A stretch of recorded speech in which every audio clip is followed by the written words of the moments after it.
Jepang akui mereka sulit menang dengan lawan yang menerapkan formasi parkir bus.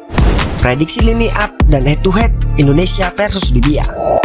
Asnawi Mangkualam dengan klub barunya, selengkapnya hanya di Region Champion.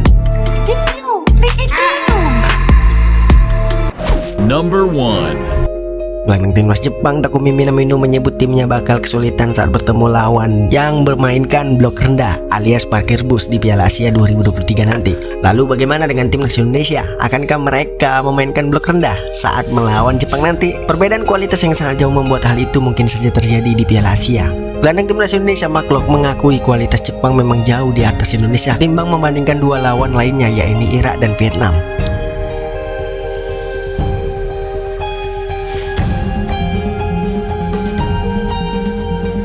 Saya pikir ini grup yang sangat susah. Irak sangat baik, kita lihat kemarin. Jepang juga semua tahu bahwa level mereka berada di atas Indonesia. Vietnam mungkin levelnya sama dengan kita, tandasnya. Takumi Minamino pun mengakui Jepang sedang mempersiapkan diri untuk mengantisipasi calon lawan yang parkir bus di Piala Asia 2023 nanti. Sintayong memang kerap melakukan pendekatan bertahan dengan formasi 5-3-2 jika melawan tim yang lebih kuat.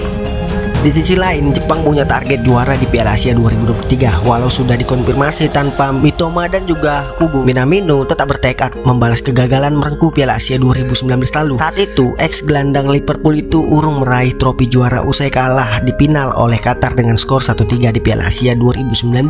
Saya ingat dengan baik pada waktu terakhir kita main di Piala Asia, kata Minamino. Itu menjadi turnamen yang tidak berarti apa-apa jika kamu tidak memenangkannya. Saya sangat yakin bahwa apa yang diinginkan Jepang di Piala Asia adalah kemenangan. Pada saat ini saya hanya berpikir saya mencoba bisa terpilih di skuad timnas Jepang di Piala Asia 2023 ini. Jadi saya sangat ingin meyakinkan tim pelatih bahwa saya datang dengan kondisi terbaik saat ini. Number 2. Timnas Indonesia saat ini menempati peringkat 146 dunia, sedangkan Libya berada di urutan 120. Satu-satunya pertemuan kedua tim yang tercatat tersaji pada 25 Juli 1977 di turnamen Piala Merdeka. Kala itu timnas Indonesia harus mengakui keunggulan wakil Afrika itu dengan skor mencolok 0-4. Kedua tim sejatinya kembali berhadapan 30 tahun kemudian, tepatnya pada 29 Agustus 2008 di Piala Kemerdekaan. Namun pertandingan itu harus terhenti di paruh babak usai Libya enggan melanjutkan laga saat unggul 1-0. Hal ini menyusul pemukulan terhadap pelatih Gamal Adem oleh salah satu ofisial timnas Indonesia. Pertandingan kemudian dihentikan dan wasit memutuskan timnas Indonesia menang WO dengan skor 3-0. Begitu, timnas Indonesia bukan satu-satunya tim Asia Tenggara yang pernah hadapi Libya. Agama melawan Libya merupakan edisi pertama yang dilakukan timnas Indonesia jelang Piala Asia 2023. Selain itu, timnas Merah Putih juga akan menghadapi Libya lagi di 5 Januari 2024 dan akan melawan Iran di tanggal 9 Januari 2024 di Qatar. Lantas bakal seperti apa susunan pemain yang akan diturunkan pelatih Sintayong? Berikut ini perkiraan starting timnas Indonesia saat menghadapi Libya. Hernando Ari diprediksi bakal menjadi andalan di bawah Mister Gawang. Kiper Persebaya Surabaya itu memang sering jadi andalan pelatih timnas Sintayong. Hernando Ari merupakan kiper yang pandai membaca arah bola dan punya refleks bagus. Sejauh ini kiper berusia 21 tahun itu sudah kebobolan 4 kali dan mencatatkan 2 clean sheet buat timnas Indonesia. Di lini belakang Sintayong sepertinya akan mengandalkan 3 back. Mereka adalah Wahyu Prasetyo di sektor back kiri, Jordi Amat sebagai back tengah, Rizky Ridho sebagai back kanan. Kehadiran 3 back sejajar ini bakal menjadi tembok kukuh buat timnas Indonesia.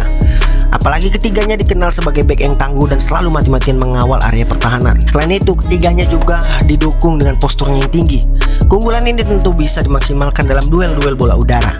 Adapun di lini tengah, Maklok dan Ricky Kambuaya akan diduetkan di posisi gelandang bertahan. Keduanya bisa berbagi tugas saat bertahan dan membantu serangan. Keduanya akan semakin maksimal karena didukung 2 bek sayap yang siap maju mundur dan menjelajahi lapangan, yaitu Asnawi Mangkualam diplot sebagai gelandang sayap kanan. Adapun Saim Patinama dimainkan di posisi gelandang sayap kiri. Menarik untuk menantikan kerjasama semua dalam mengawal area tengah timnas Indonesia. Di posisi depan ada Marcelino Ferdinand yang menjadi gelandang serang. Kehadirannya juga dapat memaksimalkan untuk memecahkan kebuntuan. Selain itu, lini serang timnas Indonesia akan bergantung pada ketajaman Rafael Strike dan Dimas Derajat. Duet keduanya disinyalir bakal menghadirkan ancaman nyata buat lawan. Apalagi Dimas Derajat sedang dalam kepercayaan diri tinggi. Dalam 4 laga yang sudah dimainkan bersama timnas Indonesia, sang pemain selalu mencetak gol dan sudah mengemas 6 gol dari setiap laganya. Perkiraan formasi timnas Indonesia dengan formasi 3-4-3. Number 3.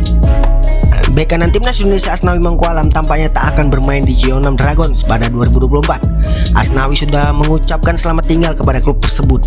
Asnawi Mangkualam mengucapkan selamat tinggal pada Dragons dalam sebuah unggahan di akun Instagram resminya pada Minggu 31 Desember 2023 petang. Terima kasih dan berharap yang terbaik untuk semuanya. Terima kasih Jeonnam Dragons FC. Jeonnam Dragon adalah klub Korea Selatan kedua yang dibela Asnawi Mangkualam. Sebelumnya, pemain berusia 24 tahun itu sempat membela Ansan Grenus. Kemudian timbul pertanyaan, kemanakah Asnawi Mangkualam akan melanjutkan karirnya? Asnawi Mangkualam belum mengumumkan hal ini, namun beberapa spekulasi muncul mengenai kelanjutan karir ex pemain PSM Makassar ini.